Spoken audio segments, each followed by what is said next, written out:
কোনো পূৰ্ব চৰ্ত নোহোৱাকৈ মই বিজেপি দলত যোগদান কৰিছোঁ। আপোনাৰ প্ৰতিদ্বন্দ্বী মীৰাবৰ ঠাকুৰ খুব সুসম্পৰ্ক আছিলে আপোনাৰ লগত। আগতে লালু প্ৰসাদ যাদৱৰ লগতহে কাম কৰিছিলোঁ। মই কিন্তু তেওঁ সদায় ভদ্ৰ মহিলা বুলি ভাবোঁ। হিমন্ত বিশ্ব শৰ্মাৰ সৈতে আপোনাৰ সম্পৰ্কটো খুব ভাল নাছিলে। মোৰ নাম কাটি পেলাই তলৰ পৰা কাম দি দিয়ে। আমাৰ যিটো অসমীয়াত্বক মই সদায় ৰক্ষণাবেক্ষণ দিম। মই কাকো না গৌৰৱক কৈছোঁ না আমাৰ কেন্দ্ৰীয় নেতৃত্বক কৈছোঁ, কাকোৱেই কেতিয়াও চুপাৰিচ কৰা নাই। নমস্কাৰ, অসম লাইভৰ বিশেষ অনুষ্ঠানলৈ মই ঋতুস্মিন শৰ্মাই স্বাগতম জনাইছোঁ। আৰু আজি আমাৰ সৈতে আছে এগৰাকী বিশেষ অতিথি। বিশেষভাৱে তেখেতক চিনাকি কৰি দিয়াৰ প্ৰয়োজন নাই। প্ৰদ্যুৎ বৰদলৈ ডাঙৰীয়া যথেষ্ট ব্যস্ত, তথাপিও যে আপুনি এইখিনি সময় দিছে তাৰ বাবে অশেষ ধন্যবাদ। দিছপুৰ আপোনাৰ একেবাৰে নতুন সমষ্টি, চিনাকি হৈছেনে? কিমান দূৰ কাম আগবাঢ়িছে? নাই, দিছপুৰটো সদায় আহোঁতে যাওঁতে দিছপুৰ মানে নগা চাংতলৰ বাট আৰু ইফালেও আহিছোঁ সিফালেও গৈছোঁ, সদায় দিছপুৰৰ মাজেদিয়ে গৈছোঁ। আৰু দিছপুৰৰ লগত সদায় পৰিচয়টো আছেই। কিন্তু সমষ্টি হিচাপে বিশেষকৈ ডিলিমিটেশ্যনৰ পিছত অলপ গোটেইটো বিন্যাস হ'ল। আৰু ইলেকশ্যন উঠাৰ সংক্ৰান্তত এইটো মোৰ নতুন সমষ্টি। মই আগতে মাৰ্ঘেৰিটা একেবাৰে উজনি অসমৰ সিটো মূৰত পূব দিশত, তাত মই 4বাৰকৈ MLA হ'লোঁ। তাৰপিছত আহি পেলাই মই নগাঁও পালোঁহি। নগাঁৱৰ পৰা দুবাৰকৈ সাংসদ হ'লোঁ। এতিয়া দিছপুৰ। আৰু মোৰ দৃঢ় বিশ্বাস যে দিছপুৰৰ ভোটাৰ ৰাইজে মোক আদৰিলে। সমষ্টিটো কেনেকুৱা দেখিছে আৰু আপোনাৰ নতুন দলটোৰ সাংগঠনিক নীতি কেনেকুৱা দেখিছে? নহয়, মই তাকে কৈছোঁ, মই যেতিয়া কংগ্ৰেছ দল ত্যাগ কৰি যেতিয়া বিজেপি দলৰ উচ্চ নেতৃত্বই মোৰ লগত যোগাযোগ কৰিলে, তেওঁলোকে ক'লে যে মই কংগ্ৰেছ দল এৰাই নহয়, মই ইতিমধ্যে মোৰ 3.5 বছৰ কাল কাৰ্যকাল দ্বিতীয় মানে সংসদৰ মোৰ যিটো কাৰ্যকাল, সেইটো মোৰ হাতত এতিয়াও প্ৰায় 3.5 বছৰ কাল আছিলে। কিন্তু মই সেইটো ত্যাগ কৰি পেলাই মই পদত্যাগ কৰি পাৰ্লিয়ামেণ্টৰ পৰা পদত্যাগ যেতিয়া কৰিলোঁ, লগে লগে তেতিয়া বিজেপি দলৰ মানে যিসকল উচ্চ নেতৃত্ব, অমিত শ্বাহ ডাঙৰীয়া বা আমাৰ অসমৰ মাননীয় মুখ্যমন্ত্ৰী, তেওঁলোকে যেতিয়া মোক যোগাযোগ কৰিলে, মোক ক'লে যে আপুনি পাৰ্লিয়ামেণ্টৰ পৰা আঁতৰি আহিছে নিজে, এতিয়া আপুনি অসম বিধানসভাত এইবাৰ নিৰ্বাচনৰ প্ৰতিনিধি হ'ব। মই একো কোৱা নাই, কোনো পূৰ্ব চৰ্ত নোহোৱাকৈ মই বিজেপি দলত যোগদান কৰিছোঁ। মই একোৱেই কোৱা নাই, কিন্তু তেওঁলোকে ক'লে যে আটাইতকৈ সন্মানজনক সমষ্টি হিচাপে পৰিগণিত দিছপুৰ সমষ্টিৰ পৰা আপুনি প্ৰতিদ্বন্দ্বিতা। মই সিদ্ধান্ত ল'লোঁ, কিন্তু মোৰ মনত বহুত সংশয় আছিল। সংশয় এনেকুৱা যে যেতিয়া মই সিদ্ধান্ত ল'লোঁ, সেই দিনটো হ'ল আচলতে 19 মাৰ্চত মোক ক'লে যে মই দিছপুৰ বিধানসভা সমষ্টিৰ পৰা উঠিব লাগিব। 19 মাৰ্চৰ পৰা ইলেকশ্যনৰ ডেটলৈকে প্ৰায় 20 দিন সময়। এই 20 দিনত এটা প্ৰকাণ্ড বিস্তৃত এটা বিধানসভা সমষ্টি, য'ত 2.5 লাখ ভোট আছে, 16টা মিউনিচিপাল ৱাৰ্ডছ আছে। আৰু দিছপুৰ সম্পৰ্কে সাধাৰণতে অসমৰ বিভিন্ন ঠাইত মানুহৰ এটা ধাৰণা যে এইটো এটা কোনো সন্দেহ নাই যে আৰবান কনষ্টিটুৱেঞ্চি, কিন্তু তাত বহুত ধৰণৰ পৰস্পৰ বিৰোধী উপাদান আছে। পাহাৰো আছে, ভৈয়ামো আছে, খলা বমা আছে, বতাহ ঘুলিৰ নিচিনা জেগাও আছে। আমচাং ৱাইল্ড লাইফ চেঞ্চুৰীৰ পৰা হাতী আহি পেলাই দিছপুৰ সমষ্টিত উপদ্ৰৱো কৰে। নাৰেংগীত আহি পেলাই হাতীয়ে সদায় মানে বন্যপ্ৰাণী আৰু সাধাৰণ মানুহৰ মাজত যিটো সংঘাত, এই সংঘাতো হয়। দিছপুৰৰ জনতা ভৱনৰ ওচৰতে ৰুক্মিণী গাঁও, বৰষুণ দিলেই তাত মানুহে নাও পৰ্যন্ত ব্যৱহাৰ কৰিব লগা হয়। সিফালে খানাপাৰাৰ ছাইডত এই মেঘালয়ৰ বৰ্ডাৰত বৰষুণ দিলে হুৱাই মেঘালয়ৰ পৰা পানী আহি পেলাই গোটেই ৰাস্তা ব্লক কৰি দিয়ে। খোৱা পানীৰ সমস্যা আছে, বিভিন্ন জেগাত বিভিন্ন ধৰণৰ সমস্যা আছে।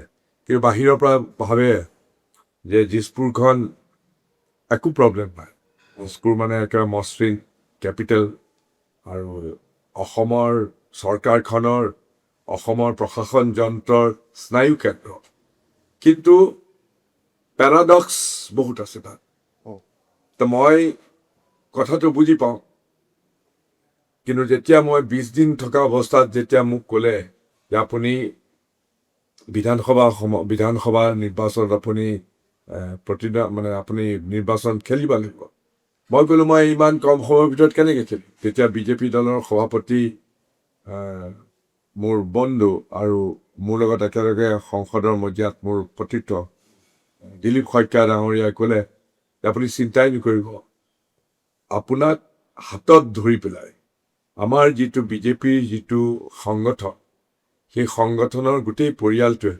আপোনাক এই নিৰ্বাচনৰ বৈতৰণি পাৰ কৰি দিব আৰু মোৰ মনত তথাপিও খুদুৱনি আছিলে কিন্তু যেতিয়া মই আহিলোঁ আহি পেলাই মই দিছপুৰৰ যিটো বিজেপিৰ যিটো ফেমিলি তেওঁলোক অতি সুসংহত মই আচলতে ইমান সুসংহত অৰ্গেনাইজেশ্যন জানো যে বৰ প্ৰণালীগতভাৱে তেওঁলোকে কাম কৰে কিন্তু তেওঁলোকে ইমান সুসংহত প্ৰণালীগত আৰু এনেকুৱা ষ্ট্ৰাকচাৰ ধৰণে তেওঁলোকে কাম কৰে যে তেওঁলোকৰ প্ৰতিটো ঘৰৰ লগত প্ৰতিটো হাউচত প্ৰতিটো ঘৰৰ লগত তেওঁলোকৰ যোগসূত্ৰ আছে আৰু প্ৰত্যেকটো ৱাৰ্ডতে তেওঁলোকৰ বুথ আছে বুথ কমিটি আছে পৃষ্ঠা প্ৰমুখ আছে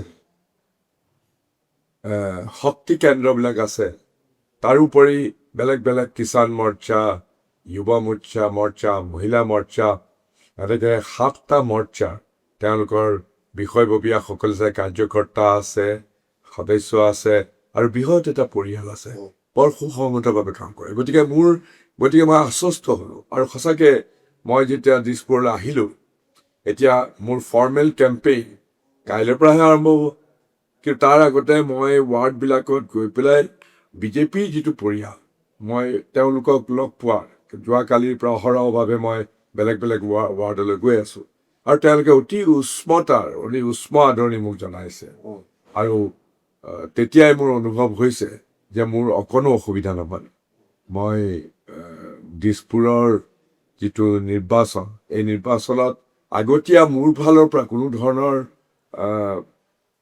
প্ৰিপেৰেশ্যন নোহোৱাকৈ মই অনায়াসে দিছপুৰ সমষ্টিত বিজেপি দলৰ প্ৰাৰ্থী হিচাপে জয়ী হৈ আহিম এই বিষয়ে মোৰ মনত এতিয়া আজি অকণো সন্দেহ আৰু সাধাৰণতে নিৰ্বাচন কোৱা হয় দিছপুৰ কাৰ সেইটোৱেতো দিছপুৰ কাৰ the seat of power obviously BJP দলৰ এইটো মই অত্যুক্তি কৰা নাই অবভিয়াছলি বিজেপি দলৰ আৰু সেই কথাটো আপুনি কংগ্ৰেছত থাকোঁতে অনুভৱ কৰিছিলে নেকি নাই ইমান কৰা নাছিলোঁ মই জানো আৰু কেতিয়াবা সেইটোতো হয় ৰাজনৈতিকভাৱে মইতো ক'ব নোৱাৰোঁ যে চৰকাৰখন বিজেপিৰ হ'ব বুলি আমি বাহিৰত এটা ফাচাদ আমি বাহিৰত এটা বেৰ এখনটো সাজি ল'ব লাগিব নহয় ক'ব লাগিব কিন্তু আচলতে বিজেপি দলৰ যিটো সাংগঠনিক যিটো ক্ষমতা অতি বিস্তৃত আৰু অতি সবল আৰু অসম কংগ্ৰেছ বুলি ক'লে যিকেইজন লোকৰ চেহেৰা আমাৰ মনলৈ আহে আপুনি তাৰ ভিতৰত এজন নেতা মনে প্ৰাণে আপুনি কংগ্ৰেছ কৰিছিলে আপোনাৰ BNF কংগ্ৰেছ আছিলে এটা সম্পূৰ্ণ ওলোটা আদৰ্শৰ দললৈ অহাৰ পিছত প্ৰথম দিনকেইটা হ'লেও ক'ৰবাত আচোহা যেন লাগিছিলে নহয় মই সেই কথা বিজেপিৰ নেতৃত্বকো কৈছোঁ যে মই কংগ্ৰেছ দলৰ লগতে ঠিক এটা সৰু বয়সতে মই কংগ্ৰেছ দলত যোগদান কৰিছোঁ 16 বছৰ বয়সতে মই NSCY কটন কলেজত যোগদান কৰিছিলোঁ আৰু জীৱনৰ গোটেই পৰিক্ৰমাটো মই কটন কলেজ ষ্টুডেণ্টছ ইউনিয়নৰ ইলেক্টেড জেনেৰেল ছেক্ৰেটাৰী আছিলোঁ ৰাজ্যখনৰ NSYৰ প্ৰেছিডেণ্ট হ'লোঁ তাৰপিছত মই পঢ়িবলৈ বাহিৰলৈ গুচি গ'লোঁ পিছত মই JNUত গৈও তাৰ ষ্টুডেণ্টছ ইউনিয়নত মই নিৰ্বাচনত অৱতীৰ্ণ হৈছিলোঁ কাউন্সিলৰ হৈছিলোঁ তাৰপিছতে মই অৱশ্যে অসমলৈ ঘূৰি আহিলোঁ ঘূৰি আহি পেলাই মই কংগ্ৰেছ দলতে আছোঁ 4বাৰকৈ MLA হ'লোঁ 15 বছৰ কাল মন্ত্ৰী হ'লোঁ তাৰপিছত মই আকৌ 2বাৰকৈ সাংসদ হ'লোঁ গতিকে মোৰ এই গোটেই জীৱনৰ পৰিক্ৰমা মোৰ নিজৰ ব্যক্তিত্ব বিকাশত কংগ্ৰেছ দলেই মোক প্ৰতিষ্ঠা দিছিলে কিন্তু সেই কংগ্ৰেছ দল ত্যাগ কৰি পেলাই মোৰ সংসদৰ যি কাৰ্যকাল আধাতকৈও বেছি কাৰ্যকাল আধৰুৱা যিখিনি আছিলে সেই সকলো ত্যাগ কৰি পদত্যাগ কৰি মই আহি পেলাই বিজেপি দলত যোগদান কৰিছোঁ আৰু এইটো প্ৰথমতে মই বিজেপিৰ সংস্কাৰৰ লগত পৰিচিত নাছিলোঁ কিন্তু এতিয়া মই বিজেপি দলৰ যেতিয়া তেওঁলোকৰ পৰিয়ালৰ সদস্যসকলক যেতিয়া মই লগ পাইছোঁ মই কৈছোঁ মই এজন ভাল ছাত্ৰ আগতেও আছিলোঁ এতিয়াও আছোঁ গতিকে মই চব শিকি ল'ম বুজি ল'ম মুখ্যমন্ত্ৰীগৰাকীও কৈছে আপুনি যথেষ্ট ত্যাগ কৰি আহিছে তেওঁ তাক স্বীকৃতি দিয়াৰ বাবে তেওঁক মই ধন্যবাদ জনাইছোঁ কিন্তু এইটো হয়েই মই লেলাই ধেন্দাই পৰি মেলি মানসিকভাৱে অন্তৰ্দ্বন্দ্বত ভুগিও মই কাৰ্যকালটো 29 জুনলৈকে মই কটাই দিব পাৰিলোহেঁতেন MP হিচাপে কিন্তু মোৰ অৱস্থাটো শেষৰ ফালত কংগ্ৰেছ দলত থাকি এনেকুৱা এটা হৈছিলে যে বন্ধ সজাৰ মাজত মই এটা চৰাই যেন উৰিব খুজিছোঁ মই ছটফটাই আছোঁ তেনেকুৱা ধৰণৰ এটা শ্বাসৰুদ্ধ পৰিৱেশত মই 2 বছৰমান থাকিব লগা হ'ল গতিকে অৱশেষত সিদ্ধান্ত ল'লোঁ আৰু জীৱনত মই সিদ্ধান্ত লোৱাত বা কঠোৰ সিদ্ধান্ত লোৱাৰ পৰা মই কেতিয়াও পলাই পৰা নাই মই জীৱনত নিজৰ সিদ্ধান্ত প্ৰত্যেকটো ক্ষেত্ৰতে ক'ত পঢ়িবলৈ যাম ক'ত চাকৰি কৰিম মই IAS IPS চিভিল ছাৰ্ভিচ নিলিখোঁ মই ৰাজনীতি কৰিম মই কাক বিয়া কৰাম মই কেতিয়া বিয়া কৰাম চাকৰি কেতিয়া এৰিম সকলো সিদ্ধান্তই মই নিজে লৈছোঁ গতিকে কঠিন সিদ্ধান্ত মই জীৱনত লৈছোঁ কিন্তু বোধ হয় মোৰ জীৱনত আটাইতকৈ কঠিনতম সিদ্ধান্ত এইটো আছিলে এইটো আপুনি অকলে লৈছে মই অকলেই লৈছোঁ পিছত আহি পেলাই মোৰ পত্নীক কৈছোঁ পত্নীয়ে বুজি পায় ভূপেন বৰা ডাঙৰীয়াৰ সৈতে মই কথা পাতিছিলোঁ তাৰ কথাবিলাক একেধৰণৰ কথাই কয় আচলতে কংগ্ৰেছত এইটো কিয় হৈছে আপোনালোকে অলপ ছাফোকেটেড বুলি কয় কিয় হৈছে বেলেগ সকলোৰো তেনেকুৱা হৈছে মোৰ বস্তুটো বেলেগ ধৰণৰ মই যেতিয়া 2022ত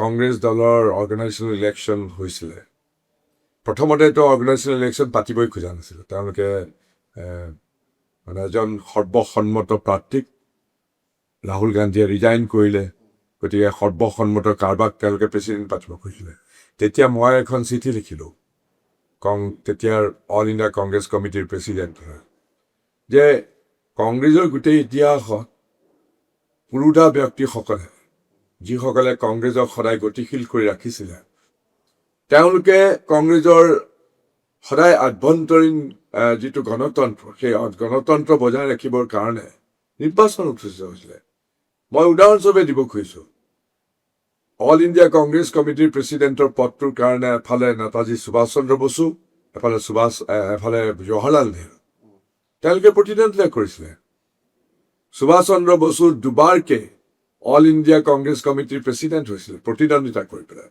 তাৰ পিছতো অলেখ উদাহৰণ আছে 90 দশকতো শাৰদ পাৱাৰে অল ইণ্ডিয়া কংগ্ৰেছ কমিটিৰ প্ৰেচিডেণ্টৰ পদটোৰ কাৰণে নিৰ্বাচন নামিছিলে ৰাজেশ পাইলট নামিছিলে নিৰ্বাচন হৈছিলে আৰু নিৰ্বাচন হ'লে আচলতে দলটো আৰু শক্তিশালী হয় আৰু জীপাল হৈ উঠে মই এইটো কথাই কৈছিলোঁ অৱশেষত কংগ্ৰেছ দলত নিৰ্বাচন হ'ল ইতিমধ্যে মোৰ লগত বন্ধুত্ব গঢ়ি উঠা ডাক্তৰ শশী থাৰুৰ কাৰণ মই 19তে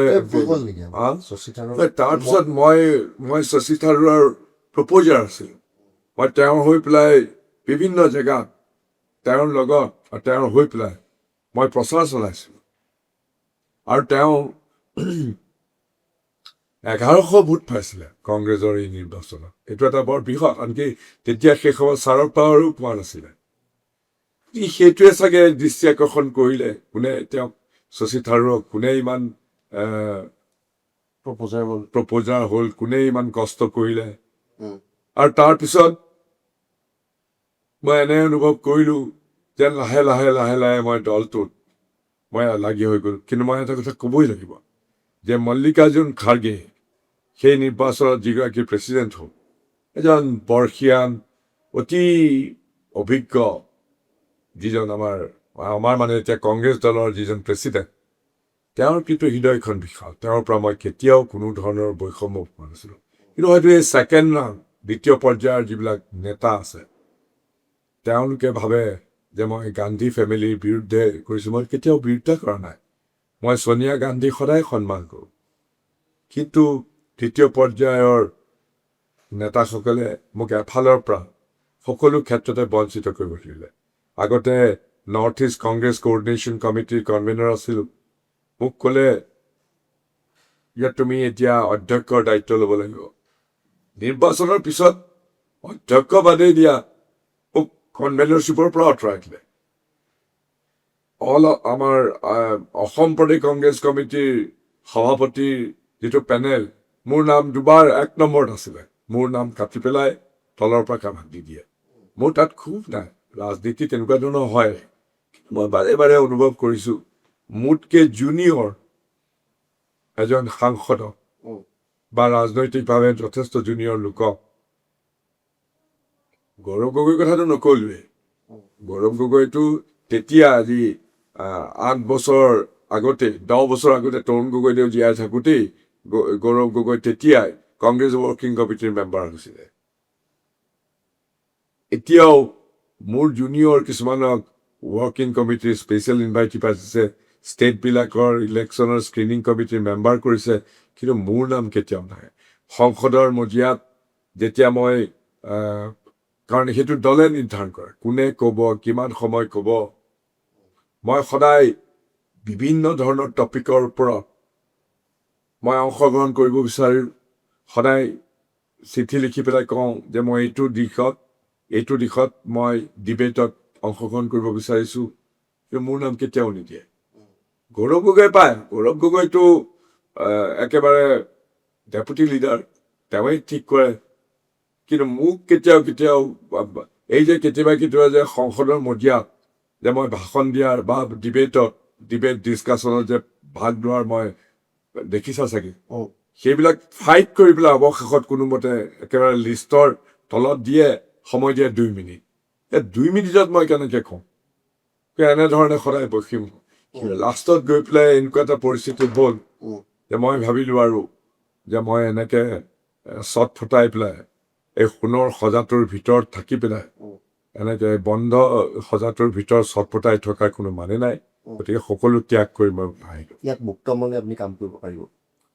মই আশা কৰিছোঁ। মই বিজেপি দলত যোগদান কৰোঁতে মই নেতৃত্বক মই এইটোৱেই কৈছোঁ, মোৰ কোনো চৰ্ত নাই। কোনোবাই কৈছে, মই কোনো ধৰণৰ চৰ্ত নোহোৱাকৈ মই বিজেপি দলত যোগদান কৰিছোঁ।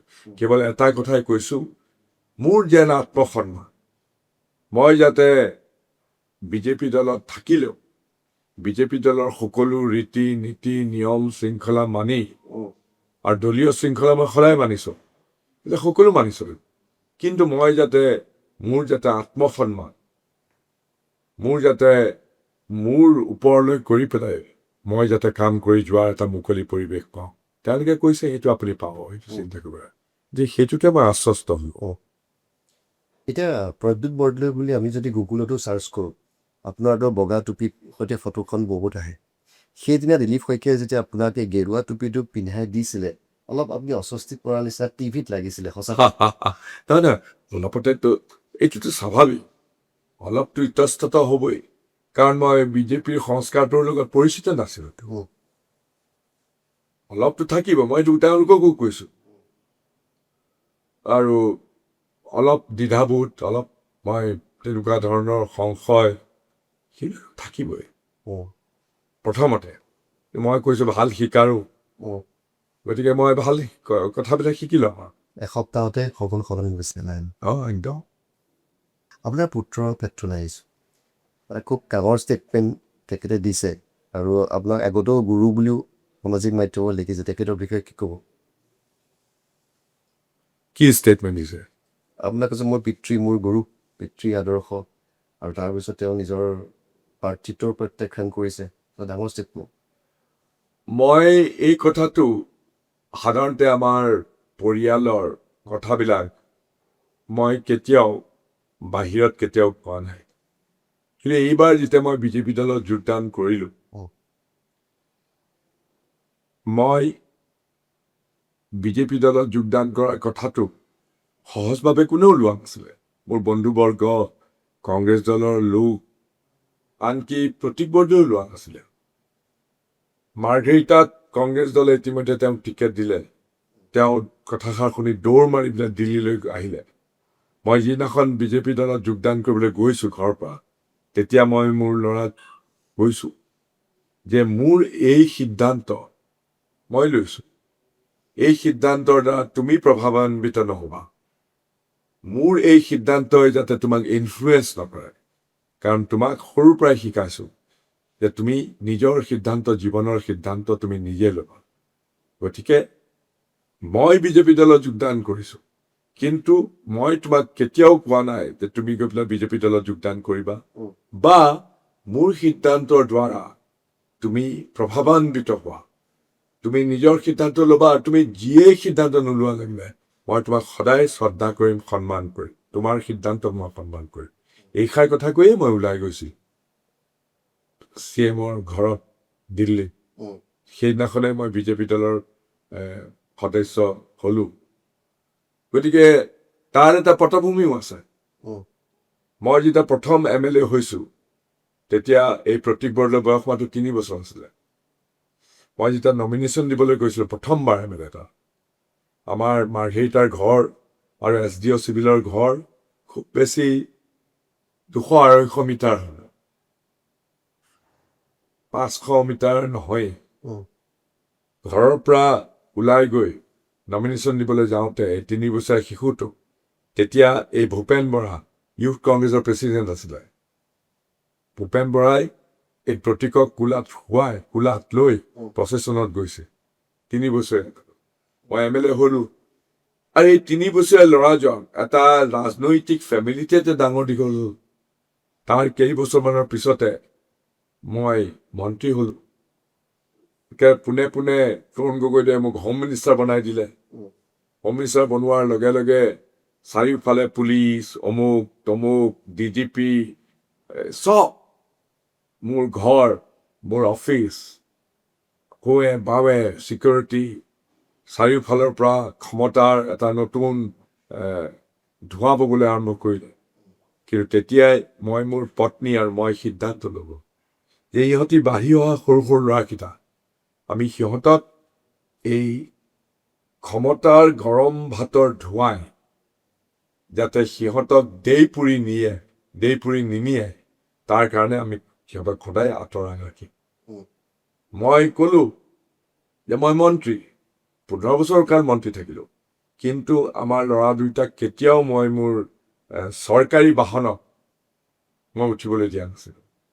চৰকাৰী বাহনত, চৰকাৰে দিয়া সেই মন্ত্ৰীৰ যিখন বাহন, তাত মোৰ পত্নী বহে, মোৰ লগত যদি ক'বলৈ যায় পত্নী বহে, কিন্তু আমাৰ ল'ৰাক মই চৰকাৰী বাহনত কেতিয়াও মই উদাহৰণটো দিছোঁ।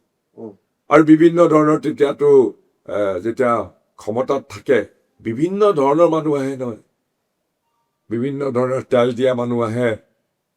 মোক নোৱাৰি পেলাই, মোৰ ৱাইফক নোৱাৰি, সৰু সৰু বাচ্চাকেইটা দেখিলে চকলেট কিনি দিব বিচাৰে, ডাঙৰ ডাঙৰ কিবা প্ৰেজেণ্ট কিনি দিব বিচাৰে। তেতিয়া আমি সকলোকে এইবিলাক নচলিব আমাৰ ঘৰত। আনকি তুমি বিশ্বাস নকৰিবা, আমি এই সৰু ল'ৰাকেইটাৰ লগৰ ল'ৰা ছোৱালীয়ে স্কুলৰ প্ৰথমতে ইয়াতে গুৱাহাটীতে পঢ়িছিলে, সিহঁতৰ লগৰ ক্লাছমেটবিলাকে জন্মদিন পাতে উলহ-মালহকৈ। মই কিন্তু মন্ত্ৰী হোৱাৰ পিছত আমি সিহঁতৰ জন্মদিন কেতিয়াও পতা নাই, কাৰণ জন্মদিন পাতিলেই প্ৰেজেণ্ট লৈ পেলাই আহিব নহয়। গতিকে আমি সদায় ক্ষমতাৰ পৰা বাহিৰত ৰাখিছিলোঁ। কেৱল এটা কথাই মই আৰু মোৰ পত্নীয়ে সিদ্ধান্ত গ্ৰহণ কৰিছিলোঁ, আৰু ই প্ৰতীক যেতিয়া ডাঙৰ হৈ আহিছে, অলপ জনা বুজা হৈছে, প্ৰতীকক আমি এইটো কথাই শিকাইছিলোঁ যে তুমি ডাঙৰ দীঘল হৈ প্ৰদ্যুৎ বৰদলৈৰ পুত্ৰ হিচাপে নিজৰ পৰিচয় জনাবা। তুমি নিজৰ পৰিচয়, নিজৰ ব্যক্তিত্ব বিকাশ নিজেই ল'বা, যাতে তুমি নিজৰ ভৰিত নিজে থিয় হৈ তুমি সিদ্ধান্ত ল'ব পাৰা।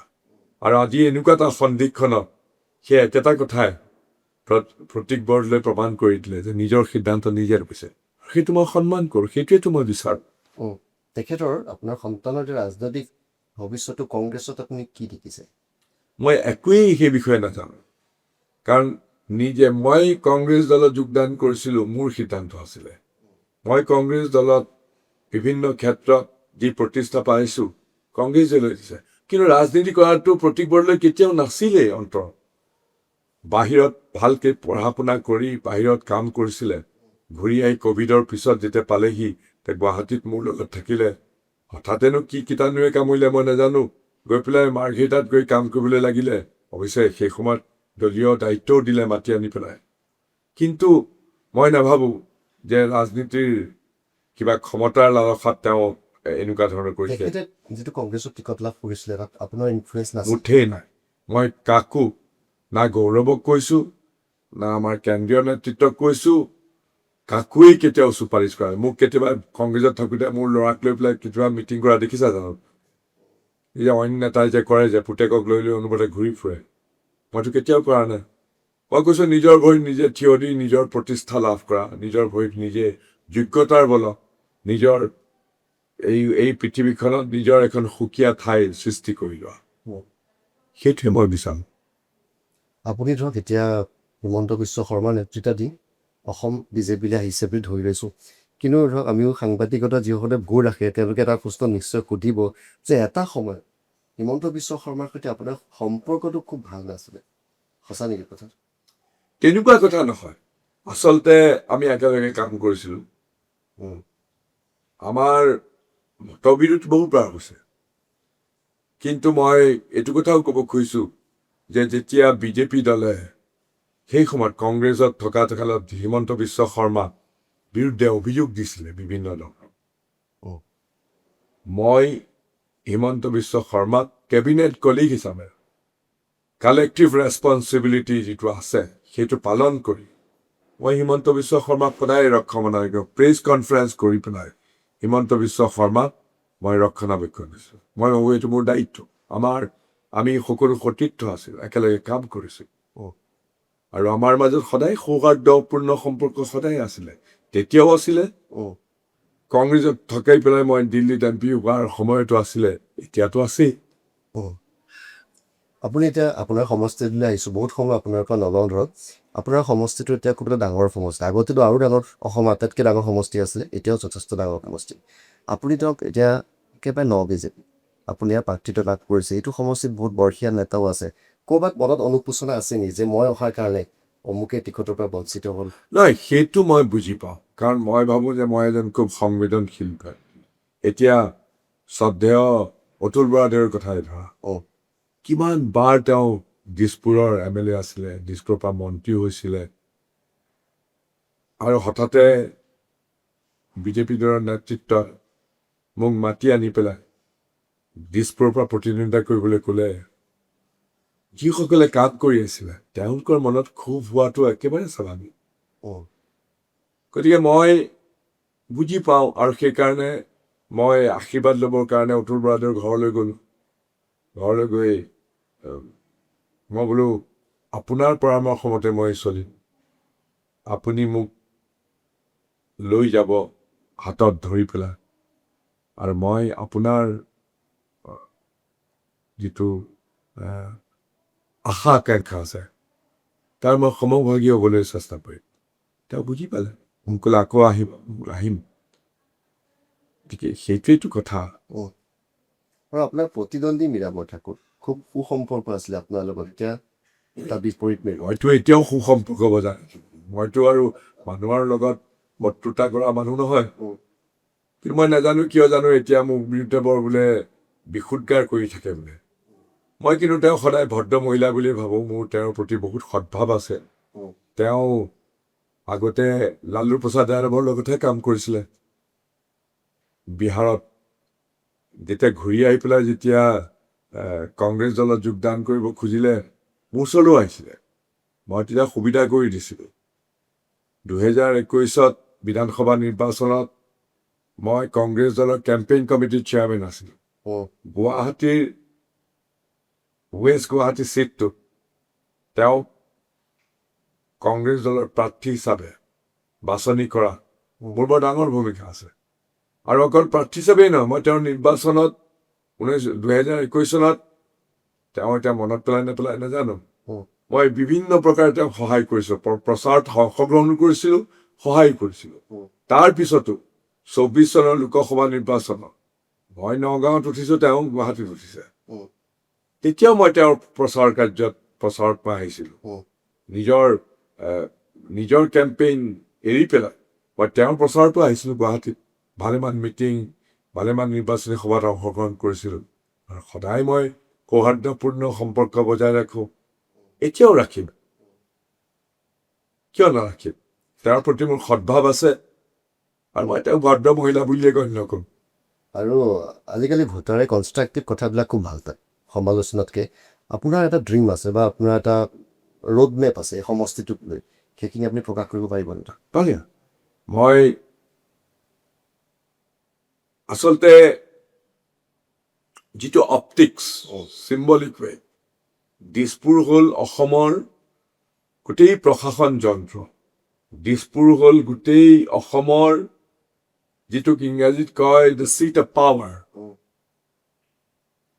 দিছপুৰ চলো বুলি কয় সেই দিছপুৰটো এই দিছপুৰ বিধানসভা সমষ্টি য'ত চৰকাৰী প্ৰশাসন চৰকাৰখনৰ স্নায়ু কেন্দ্ৰ ইয়াত দিছপুৰখন এটা আৰ্বান কনষ্টিটুৱেঞ্চি গোটেই অসমৰ পৰা বিভিন্ন জেগাৰ পৰা লোক আহি পেলাই ইয়াত বসতি কৰিছে আৰু আমাৰ উঠি অহা প্ৰজন্ম আটাইতকৈ যদি প্ৰেজেণ্টেবল ইউথ এণ্ড ষ্টুডেণ্ট কমিউনিটি আছে দিছপুৰ গুৱাহাটীতে আছে গোটেই অসমৰ কাৰণ গোটেই অসমৰ পৰা আহি পেলাই যেনেকৈ কটন কলেজত পঢ়িবলৈ আহে যেনেকৈ বেলেগ বেলেগ জেগাৰ পৰা দিছপুৰত বা গুৱাহাটীত পঢ়িবলৈ আহে গতিকে দিছপুৰখন হ'ল এক মিলনভূমি আৰু বিশেষকৈ ইউথ এণ্ড ষ্টুডেণ্টছৰ কাৰণে দিছপুৰ মানে গুৱাহাটীতেই তেওঁলোকে আহে গুৱাহাটীতে কৰে গতিকে মই বিধায়ক হিচাপে মোৰ এটা প্লেন আছে এই যে এতিয়া নতুন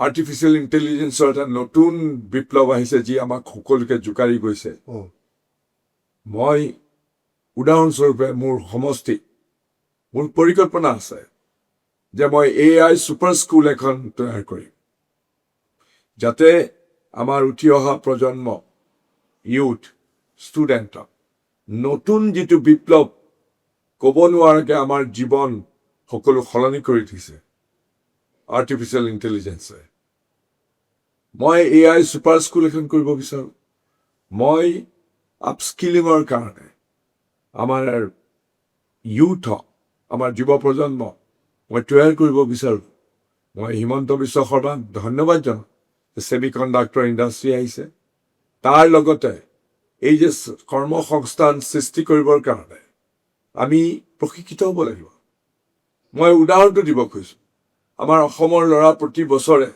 ছিকিউৰিটি গাৰ্ড হ'বলৈ এই চেন্নাই হায়দৰাবাদ এইবিলাকলৈ যায় তেওঁলোকে তাত গৈ পেলাই দৰমহা পায় কিমান 10,000 টকা খুব বেছি তেওঁলোকৰ কাম কি এই ATMটো ৰখি থাকে ক'ৰবাৰ অফিচত দুৱাৰমুখত ছিকিউৰিটি গাৰ্ড হৈ থাকে শ্বপিং মল এটাত থাকে ছিকিউৰিটি গাৰ্ড মই মিনিষ্টাৰ থাকোঁতে ছিকিউৰিটি এজেঞ্চিবিলাকক মাতি আনি সুধিছিলোঁ যে অসমৰ ল'ৰাক তোমালোকে কিয় মক্ৰল কৰা কৈছে অসমৰ ল'ৰাৰ এটা মজ্জাগতভাৱে এটা বৰ ডাঙৰ গুণ আছে তেওঁলোকক যদি প্ৰশিক্ষিত কৰা হয় তেতিয়াহ'লে তেওঁলোকে এবভ এভাৰেজ অন্যত ভাৰতবৰ্ষৰ অন্যতকৈ তেওঁলোক বহুত ওপৰ তেওঁলোকে ডিচিপ্লিন হয় তেওঁলোক কৰ্মপটু হয় তেওঁলোকৰ প্ৰডাক্টিভিটি বেছি হয় সেইকাৰণে আমি অসমৰ ল'ৰাক ছিকিউৰিটি গাৰ্ড হিচাপে মক্ৰল কৰিবলৈ লৈ যাওঁ কিন্তু ছিকিউৰিটি গাৰ্ডত তেওঁ গৈ পেলাই অসমৰ ল'ৰাই 10,000 টকা দৰমহা পায়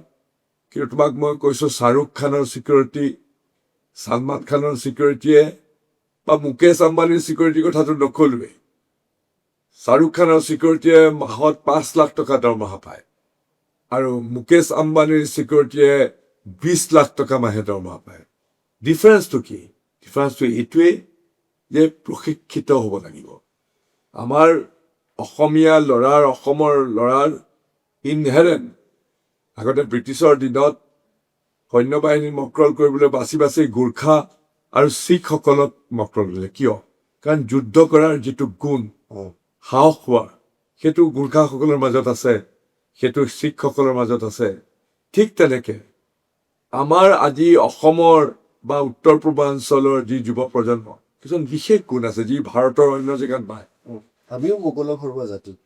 আৰু এই গুণৱন্ত এই প্ৰজন্মক যদি আৰু আমি আধুনিক পৃথিৱীখনৰ লগত চিনাকি কৰি তেওঁলোকৰ ব্যক্তিত্ব বিকাশৰ যদি আৰু আমি সুবিধা কৰি দিওঁ, আমাৰ ল'ৰাই গৈ পেলাই গোটেই পৃথিৱীজন, তেওঁলোকে 10,000 টকাত চিকিউৰিটি গাৰ্ডৰ কাম কৰিবৰ কাৰণে চেন্নাইৰ মেৰিনা বিচত এটা ATM ৰখি পেলাই 10,000 টকা চাকৰি কৰিবলৈ যাব নালাগে। তেওঁলোকে পোনে পোনে গৈ পেলাই আমি যদি তেওঁলোকক প্ৰশিক্ষিত কৰোঁ, আধুনিক জগতৰ যিটো নতুন নতুন কৰ্মসংস্থান ওলাইছে, সেইবিলাকৰ লগত সেইবিলাকক খাপ খোৱাকে আমি যদি তেওঁলোকক প্ৰশিক্ষিত কৰিব পাৰোঁ, আমাৰ অসমখন বহুত উন্নতি হ'ব, অসমলৈ বহুত ইনকাম আহিব।